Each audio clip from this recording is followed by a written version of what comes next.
Project Tiger. Tigers are a key species in the animal food chain.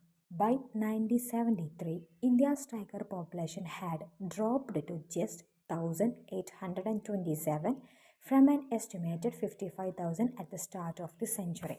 Okay, we know that tigers are a key species in the animal food chain, but in 1973, in the year of 1973, India's tiger population had dropped to just to 1,827 from an estimated 55,000. അപ്പോൾ ഒരു 55,000ഓളം tiger population നമ്മൾ estimate ചെയ്യുന്ന പ്ലേസിൽ നമ്മുടെ ഇന്ത്യൻ്റെ tiger population 1,827 ആയിട്ട് drop ചെയ്യാണ് അല്ലേ. It's A huge difference. ഒരു വലിയൊരു ഡ്രോപ്പിംഗ്, ഒരു വലിയൊരു ടൈഗർ പോപ്പുലേഷനിൽ ഒരു വലിയൊരു ബിഗ് എഫക്റ്റ് തന്നെയാണ് ഉണ്ടാക്കിയിട്ടുള്ളത് at the year of 1973. Okay, the start of the സെഞ്ച്വറിയിൽ ഒരു 55,000ഓളം നമ്മൾ ടൈഗർ പോപ്പുലേഷൻ എസ്റ്റിമേറ്റ് ചെയ്യുന്ന പ്ലേസിൽ വെറും 1,827 ആയിട്ട് നമ്മുടെ ടൈഗർ പോപ്പുലേഷൻ ജസ്റ്റ് ഡ്രോപ്പ് ചെയ്യാണ്.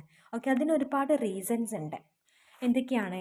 Tigers faced many threats like poaching means hunting. Okay, hunting ചെയ്യുന്നത് നമ്മുടെ ടൈഗർ പോപ്പുലേഷനിൽ എഫക്റ്റ് ചെയ്തിട്ടുണ്ട്. ദെൻ ഷ്രിങ്കിങ് ഹാബിറ്റേറ്റ്സ് മീൻസ് അതിന് അന്ന് വെച്ചിട്ടുണ്ടെങ്കിൽ അതിന് ടൈഗറിന് ലിവ് ചെയ്യാനായിട്ട് സ്യൂട്ടബിൾ ആയിട്ടുള്ള ഒരു പ്ലേസ് അല്ലേ. ടൈഗർ എവിടെയാണ് ഉണ്ടാവുക?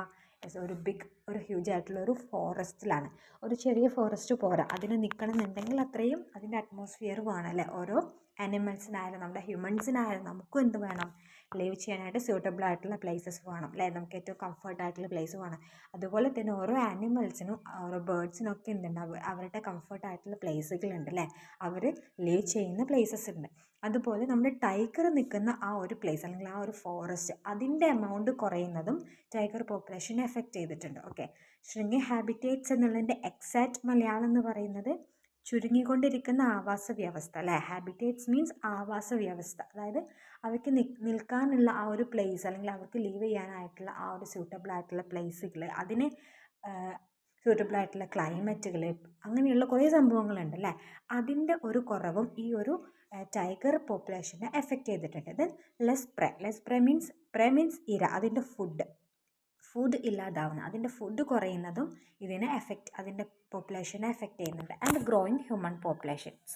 Then the skin and bones were heavily traded, especially for traditional medicines in Asian കൺട്രീസിലെ ട്രഡീഷണൽ മെഡിസിൻ ആയിട്ട് ഈ ഒരു ടൈഗറിൻ്റെ സ്കിൻ ആൻഡ് ബോൺസ് നല്ല രീതിയിൽ ഹെവിലി യൂസ് ചെയ്യുന്നുണ്ട്. സോ അതിന് വേണ്ടിയിട്ട് അത് നല്ല രീതിയിൽ ട്രേഡ് ചെയ്യുന്നുണ്ട്. സോ അതും നമ്മുടെ ഈ ഒരു ടൈഗർ പോപ്പുലേഷൻ എഫക്റ്റ് ചെയ്യുന്നില്ല. ടൈഗറിൻ്റെ സ്കിന്നും ബോൺസൊക്കെ അതിൽ നിന്ന് എടുക്കാൻ വേണ്ടിയിട്ട് കുറേ ടൈഗറിനെ നമ്മൾ യൂസ് ചെയ്യുന്നുണ്ട്. സോ അതും ടൈഗർ പോപ്പുലേഷനെ എഫക്റ്റ് ചെയ്യുന്നുണ്ട്. So these all are pushing them closer to extinction. So extinction means വംശനാശം. കംപ്ലീറ്റ് ആയിട്ട് ആ ഒരു സ്പീഷ്യസ് ഒന്നുപോലും ഇല്ലാതെ കംപ്ലീറ്റ് ആയിട്ട് നമ്മുടെ എർത്തിൽ നിന്ന് തന്നെ ഇല്ലാണ്ടാവുന്നതിനെയാണ് നമ്മൾ എക്സ്റ്റിങ്ഷൻ ഓർ വംശനാശം എന്നൊക്കെ പറയുന്നത്. സോ അപ്പോൾ നമ്മുടെ ടൈഗറിൻ്റെ ഈ ഒരു പോപ്പുലേഷൻ നല്ല രീതിയിൽ ഡ്രോപ്പായി എന്ന് പറഞ്ഞു. അതിന് കുറേ റീസൺസ് ഉണ്ട്. കുറച്ച് റീസൺസാണ് ഇവിടെ കൊടുത്തിട്ടുള്ളത്. Tigers faced many threats like poaching, shrinking habitats, less prey and growing human populations. Their skin and bones were heavily traded, especially for traditional medicines in Asian countries, pushing them closer to extinction. Since India and Nepal are home to about 2/3 of the world's tiger population, they become major targets for illegal hunting and trade. Okay, India and Nepal also are the home to about 2/3 of the world's tiger population. Okay, അപ്പോൾ നമ്മൾ tiger പോപ്പുലേഷൻ്റെ amount ഇത്രയും drop ആയില്ല. ഇന്ത്യയിൽ ഒരു വലിയ amount of tiger population drop ആയിട്ടുണ്ട്. അതിൻ്റെ കുറച്ച് റീസൺസും ആണ് നമ്മൾ പറഞ്ഞത്. നെക്സ്റ്റ് നമുക്ക് പറയാനുള്ളത് ഈ ഒരു പ്രൊജക്റ്റ് ടൈഗറിനെ കുറിച്ചിട്ടാണ്. ഇങ്ങനെയുള്ളൊരു സിറ്റുവേഷൻ, അതായത് ടൈഗർ പോപ്പുലേഷൻ നന്നായിട്ട് ഡ്രോപ്പ് ആവുന്ന ഈ ഒരു ടൈമിലാണ് നമ്മൾ പ്രൊജക്റ്റ് ടൈഗർ ടൈഗറിനെ പ്രൊട്ടക്റ്റ് ചെയ്യാൻ വേണ്ടിയിട്ടുള്ള ഒരു പ്രോഗ്രാമായിട്ട് പ്രൊജക്റ്റ് ടൈഗർ സ്റ്റാർട്ട് ചെയ്യുന്നത്. Okay, in 1973 Project Tiger was launched as one of the most well known wildlife conservation programmes. നമ്മൾ ഒരുപാട് വൈൽഡ് ലൈഫ് കൺസർവേഷൻ പ്രോഗ്രാംസുകൾ സ്റ്റാർട്ട് ചെയ്തിട്ടുണ്ടെങ്കിലും Project Tiger is a well known wildlife conservation programmes and it's launched on 1973. 1973 ഇത് start ചെയ്യുന്നത്. And it's one of the most well-known wildlife conservation programs. The project aimed to save tigers from extinction and also project large ecosystem where they live. ഈ ഒരു project ടൈഗറിൻ്റെ main aim എന്ന് പറയുന്നത് protect tiger. First one protect tiger അല്ലേ, ടൈഗറിനെ protect ചെയ്യുക, or save tiger from extinction. അവ extinction ആവുന്നതിന് നിന്ന് അതിനെ സേവ് ചെയ്യുക.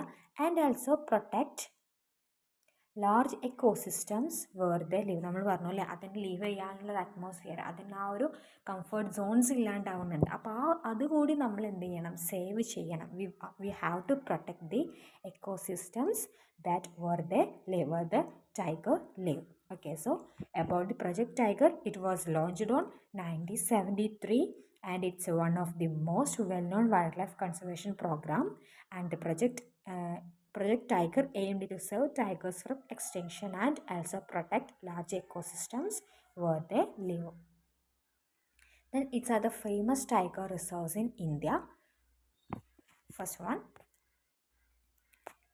Corbett National Park in Uttarakhand, Sundarbans National Park, West Bengal, Bandhavgarh National Park, Madhya Pradesh, Sariska Wildlife Sanctuary, Rajasthan, Manas Tiger Reserve, Assam, and Periyar Tiger Reserve, Kerala.